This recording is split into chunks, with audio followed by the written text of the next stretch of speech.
एतजाज अहसन सियासतदान बड़े या कानून दान, साबिक वज़ीर आज़म उनकी वकालत पर एक हो गए।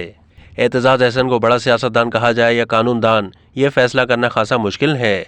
उन्होंने दोनों मैदानों में खूब नक्श जमाया है।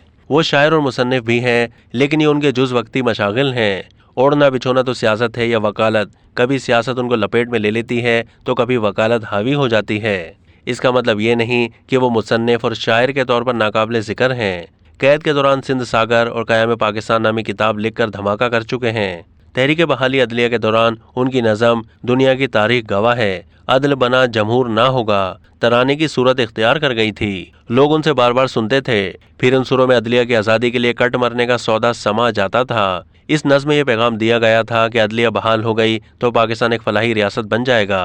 रियासत होगी माँ के जैसी, हर शहरी से प्यार करेगी। एतजाज अहसन 27 सितंबर 1945 को मरी में पैदा हुए। उनके वालिद चौधरी अहसन तहरीक पाकिस्तान में सरगर्म रहे। गुजरात के बड़े जमींदार थे, लेकिन रिवायती सियासत के आदमी नहीं थे। अपनी राय रखते और इस पर कायम रहते थे। एतजाज भी लगे बंधे रास्तों पर नहीं चले। उनका खानदानी पस मंजर उन्हें एचिसन कॉलेज ले गया। वहाँ से गवर्नमेंट कॉलेज लाहौर पहुँचे, फिर कैम्ब्रिज यूनिवर्सिटी का रुख किया। बैरिस्टर बनकर लौटे। वतन वापस आकर सिविल सर्विस का इम्तिहान दिया और अव्वल आए, लेकिन ये कहकर इंतजामिया का हिस्सा बनने से इनकार कर दिया कि ये फील्ड मार्शल अयूब खान की आमरीत से मुसाफा करने के मुतरादिफ होगा। पूछा जा सकता है कि जब इम्तिहान देने का फैसला किया था, उस वक्त भी तो अयूब खान हुक्मरान थे, फिर कमरा इम्तिहान में क्यों पहुंचे? आसान जवाब यह है कि कामयाब हुए बगैर सिविल सर्विस पर 3 हरफ भेजते तो कहने वाले कहते कि अंगूर खट्टे हैं, तो उन्होंने पहले साबित किया कि अंगूर उनकी दस्तरस में है। इसके बाद उनकी खटास का ऐलान किया। कहा जाता है कि उनसे पहले या बाद में किसी अव्वल तो क्या महज पास होने वाले ने भी सिविल सर्विस से इस तरह का सलूक रवा नहीं रखा। एतजाज ने पहले कोचा वकालत में मोर्चा लगाया और फिर सियासत की पुरखार वादी में कदम रख दिया। पीपल्स पार्टी में शामिल हुए। 1975 में पंजाब असम्बली का इंतखाब लड़ा और कामयाब हो गए। वजारत इत्तलात उनके हिस्से में आई। पाकिस्तान कौमी इत्तेहाद यानी PNA ने इंतखाबी धांधली के खिलाफ तहरीक बर्पा की तो वकीलों के एक जुलूस पर पुलिस ने फायरिंग कर दी। एतजाज अहसन के अंदर का बागी नारा मस्ताना लगाकर वजारत से बाहर आ गया। पीपल्स पार्टी ने गोशमाली करते हुए अपनी सफ़ों से निकाल बाहर किया। भुट्टो साहब का इक़्तिदार ख़त्म हुआ। जनरल ज़िया-उल-हक़ के मार्शल का तोती बोलने लगा।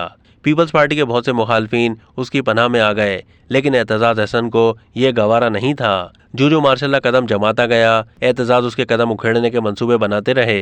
पीपल्स पार्टी और उनके दरमियान फासले खत्म हुए और बहाली जमहूरियत की तहरीक जवान होती गई। जेल के दरवाजे बंद होकर खुलते और खुलकर बंद होते रहे, लेकिन एतजाज के कदम डगमगाने ना पाए। मार्शल खत्म हुआ, जमहूरियत बहाल हुई, बेनज़ीर भुट्टो वज़ीर आज़म बनी, माजूल हुई, फिर ऐवान इक़्तिदार में पहुंची, फिर निकाली गईं। कई बार इंतखाबात हुए। एतजाज कौमी असम्बली में पहुंचे, सेनेट के रुकन बने, वफाकी वज़ीर दाखिला बनाए गए, हिज़्ब इख्तिलाफ में बैठे, नवाज शरीफ के हरीफ रहे, लेकिन फिर जनरल परवेज़ मुशर्रफ के मार्शल ने दबोच लिया। एतजाज अहसन मुसलसल पीपल्स पार्टी के साथ रहे। बेनज़ीर भुट्टो के खिलाफ मुकदमात की भरमार हुई तो वकील के तौर पर उनका दिफा किया। नई नई दरख्वास्तों और नए नए नुक्तों के जरिए अदालतों को उलझाते और वक्त हासिल करते रहे, यहाँ तक कि वक्त मुखालिफों के हाथ से निकल गया। चौधरी एतजाज अहसन बेनज़ीर भुट्टो के वकील के तौर पर तो कमालात दिखाते ही रहे थे। नवाज शरीफ ऐवान इक़्तिदार से निकले तो उन्होंने भी वकालतनामा दस्तखत करके दे दिया। दोनों साबिक वज़ीर आज़म जो अपने इक़्तिदार के दौरान किसी बात पर एक होकर नहीं रहते थे, उनकी वकालत पर एक हो गए। एतजाज अहसन का कमाल देखिए कि चीफ जस्टिस ऑफ पाकिस्तान जनाब जस्टिस इफ्तिखार मोहम्मद चौधरी की वकालत का एजाज़ भी उन्हें हासिल हुआ।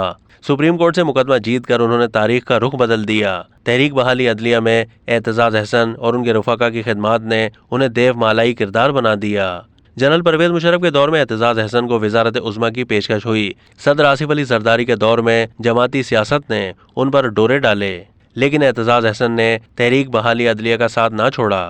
अब तक के लिए इतना ही। मज़ीद मालूमात के लिए डेली जंग के YouTube चैनल को सब्सक्राइब कीजिए।